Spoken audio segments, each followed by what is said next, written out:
მოვიტანე რა თქმა უნდა რჩევანებიც.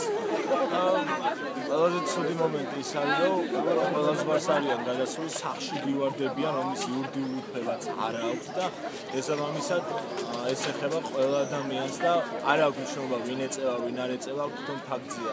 ძალიან ცუდი ფაქტია ეს და ჩემთვის პირადად ძალიან დიდი განსხვავება არის არასრულწლოვანს ნიშას დროს ჯართის გამოვჭიდნენ 12 წელს თუ ეს მარიხუანას მოწევის გამო 11 წელს გაგონი. იგივე სისტემაა და ძალიან გულდასაწყვეტია და მე ვფიქრობ, რომ თვითონაც არ უნდა აწყობდეთ.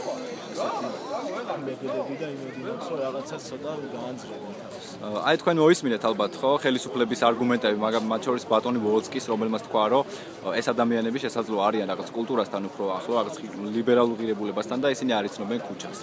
ხო, აი სანსაზო ვოლსკი რომ მასწავლის ქუჩას უკვე სასაცილოა, რომ თუნდაც პომპონჩიკიანი ლიბერალი და არც ლიბერალი ვარ, არც არაფერ ჩვეულებრივ თავისუფალი ტიპი ვარ, მაგრამ ეს დამოკიდებულება ძალიან სასაცილოა, იმიტომ რომ არ უნდა მიკითხებდეს ვოლსკი ქუჩა რა არის, რომელიც დარწმუნებული ვარ, მასზე კეთესად თუ არა, მასავით მაინც. მადლობა.